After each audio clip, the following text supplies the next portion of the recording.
Vibrações compensadas.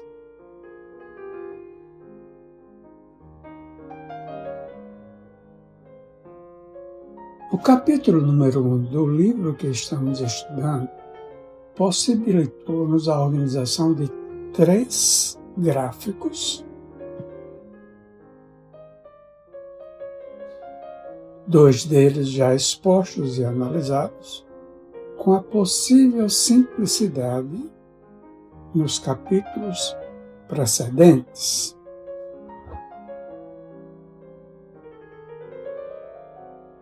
Apresentamos, pois, o terceiro, mediante o qual tentaremos apreciar o problema da sintonia, da ressonância ou das vibrações compensadas.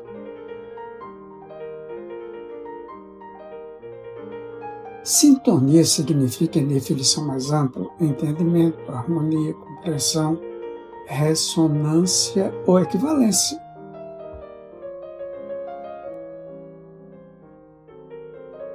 Quando dizemos que fulano sintoniza com Beltrano, referimos-nos sem dúvida ao perfeito entendimento entre ambos existente. Sintonia é, portanto, um fenômeno de harmonia psíquica, funcionando naturalmente à base de vibrações.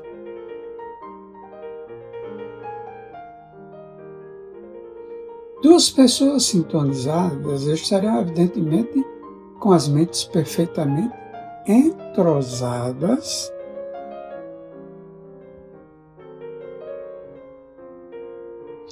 havendo entre elas uma ponte magnética a vinculá-las e mantendo-as profundamente.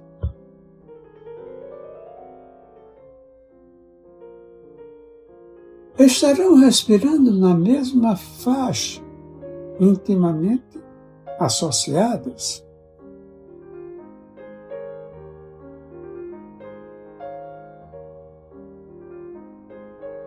Estudemos o assunto à luz do seguinte diagrama.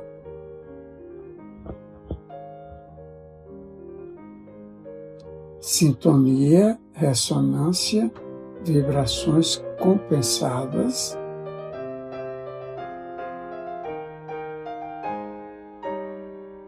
sábios, ideias superiores, assuntos transcendentes, ciência, filosofia, religião, etc. Índios, objetivos vulgares, assuntos triviais, caça, pesca, lutas, presentes, etc.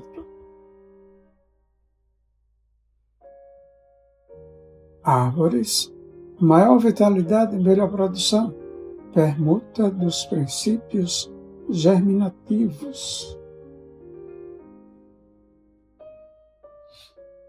Quando colocadas entre companheiras da mesma espécie.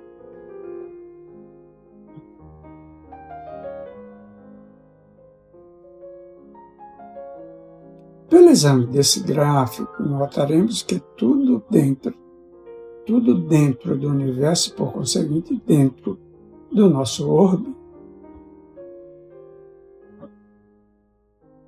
funciona e movimenta-se na base da sintonia, ou seja, da mútua compreensão. Exemplificamos. O sábio, de modo geral, não se detém indefinidamente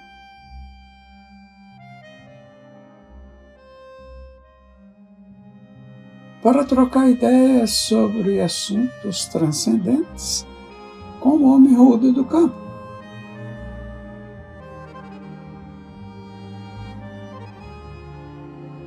Nada familiarizado com questões científicas ou artísticas que demandam longos estudos.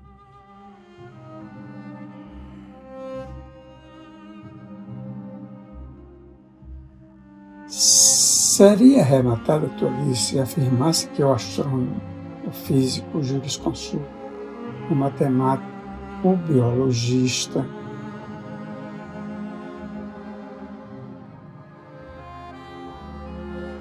O cientista consagrado a problemas atômicos possam encontrar.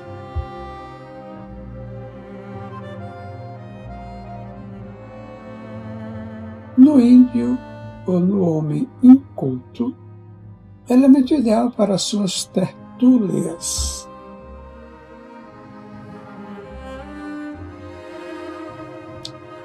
Os seus companheiros de palestras serão, sem dúvida, outros sábios.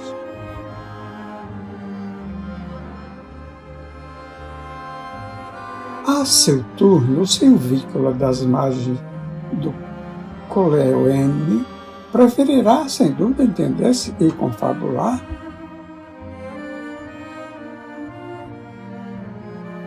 Com os companheiros de Taba, que lhe falam da pesca ou da caça.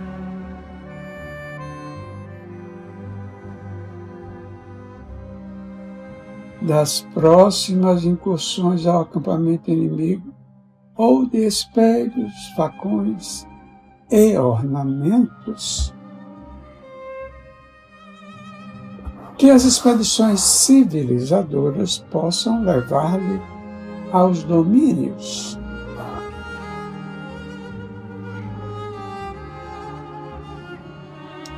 O assunto foi aclarado pelo instrutor Albério no capítulo Estudando a Mediunidade.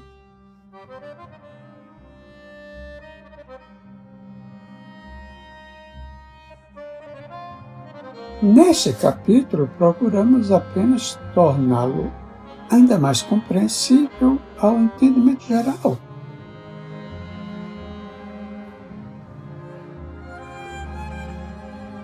Extraindo, por fim, as conclusões de ordem moral cabíveis, considerando a finalidade, sobretudo evangélica, do presente trabalho.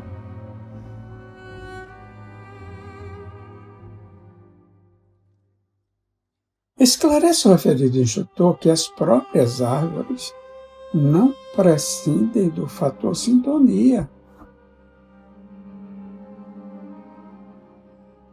Serão dotadas de maior vitalidade e produzirão mais se colocadas ao lado de companheiros da mesma espécie.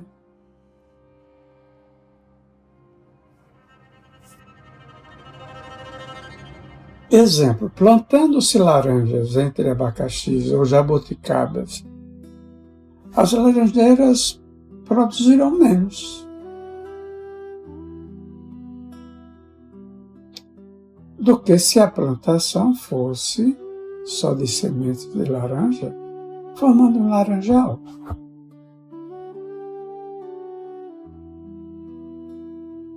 A permuta dos princípios germinativos assegura-lhes robustez e verdor,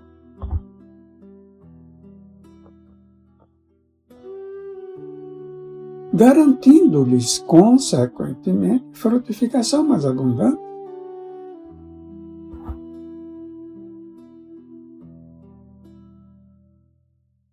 Como notamos, o problema da sintonia não está ausente das próprias relações no reino vegetal.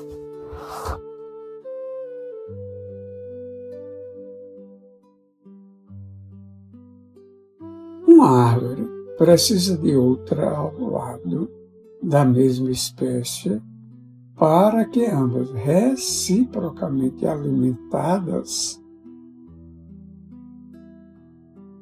se cubram de folhas viçosas e flores mais belas, e dentro da função que lhes é própria,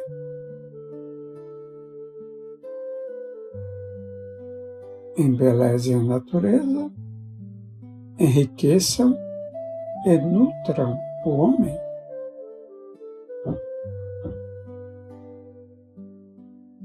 Acentuando tal fato, o irmão Albério, prelecionando magistralmente, recorre com sabedoria à mecânica celeste.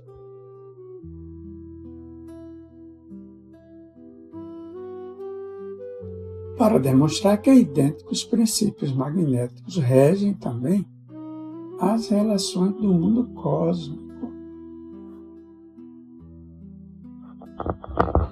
Sem dúvida, não apenas na órbita planetária terrestre, mas noutros planos mais ou menos evolvidos.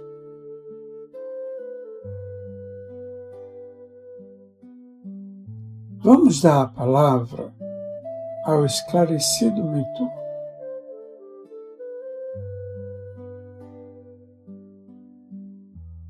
Cada planeta revoluciona na órbita que lhe é assinalada pelas leis do equilíbrio, sem ultrapassar as linhas de gravitação que lhe dizem respeito.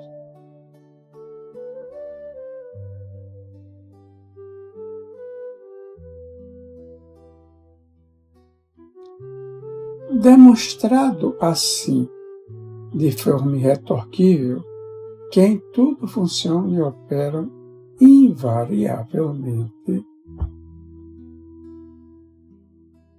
o fator sintonia e o elemento ressonância,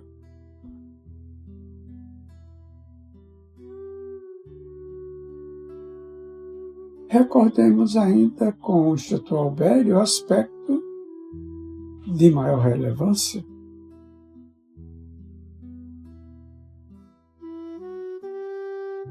Consubstanciado na interdependência entre as almas, encarnadas ou desencarnadas, no tocante ao problema evolutivo. Há grupos de espíritos ou consciências evoluindo simultaneamente.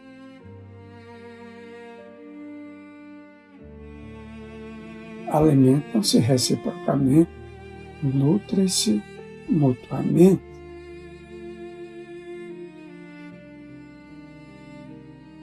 Fortalecem-se uns aos outros em verdadeira compensação vibratória.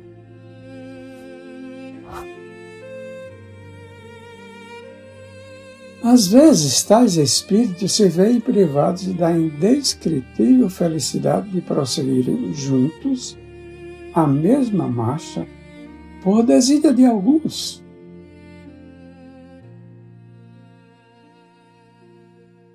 É que os preguiçosos vão ficando para trás, à maneira de alunos pouco aplicados.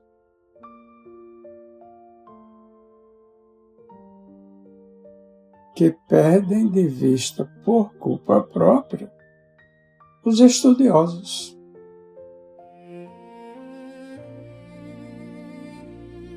Não podem acompanhar aqueles que, em virtude de notas distintas e merecidas, nos exames finais, são naturalmente transferidos para cursos mais adiantados.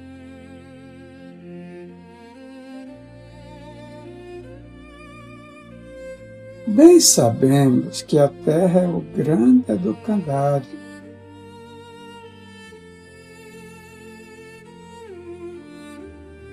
É bem verdade que, quando há muito amor no coração dos que progrediram mais rapidamente,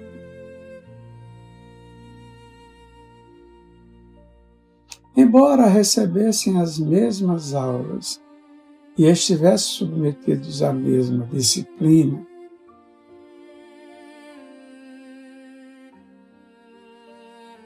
o espírito de abnegação e renúncia faz-los retroceder em tarefas sacrificiais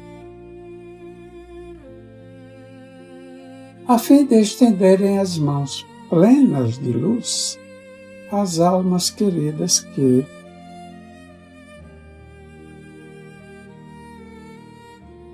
invigilantes, se perderam nos escuros labirintos da indolência.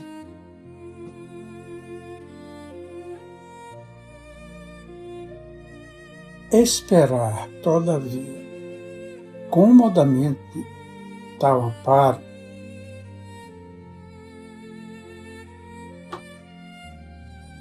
ao preço de tremendos sacrifícios dos mensageiros do bem, seria reprovável conduta.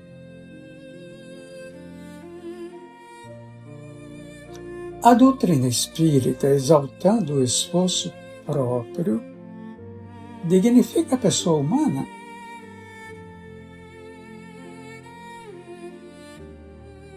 Converte-a num ser responsável e consciente que, esclarecendo-se, deseja e procura movimentar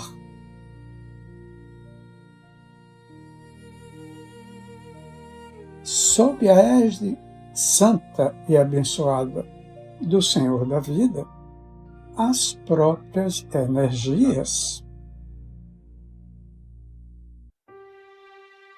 os próprios recursos evolutivos latentes no íntimo de todo ser humano.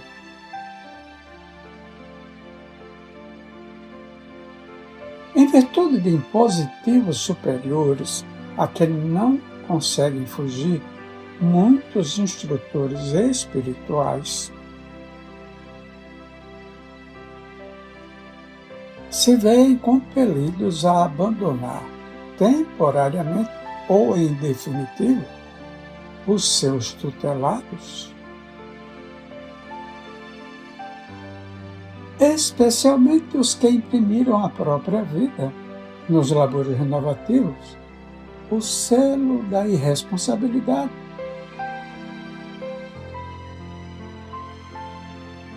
E da má vontade, em lastimável desapreço aos talentos que Jesus lhes confiara.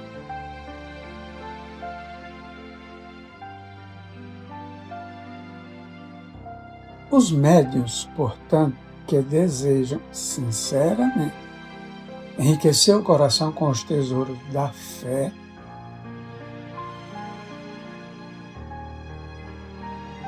a fim de ampliarem os recursos de servir ao Mestre na seara do bem,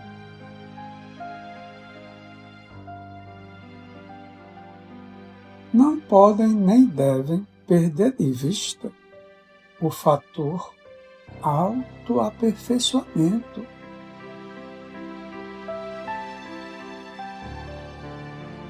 Não devem perder de vista os estudos doutrinários, base do seu esclarecimento.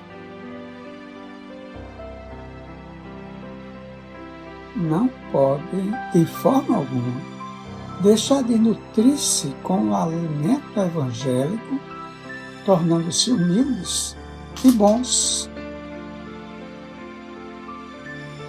devotados e convictos, a fim de que os modestos encargos mediúnicos de hoje sejam, amanhã, transformados em sublimes e redentoras tarefas sob o augusto patrocínio do Divino Mestre, que nos afirmou ser o pão da vida e a luz do mundo.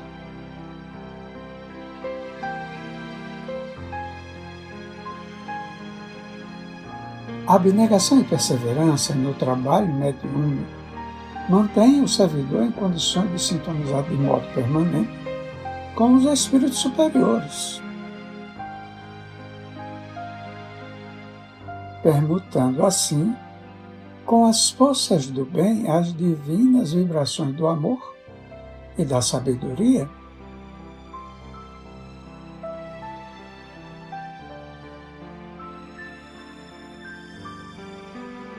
Estabelecida, pois, esta comunhão de medianeiro com os prepostos do Senhor,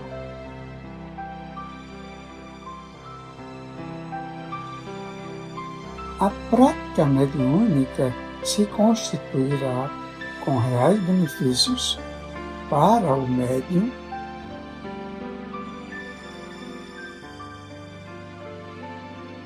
e o agrupamento, onde serve legítima sementeira de fraternidade e socorro.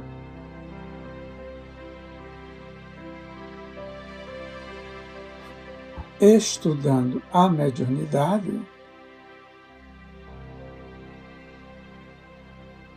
Martins Peralva.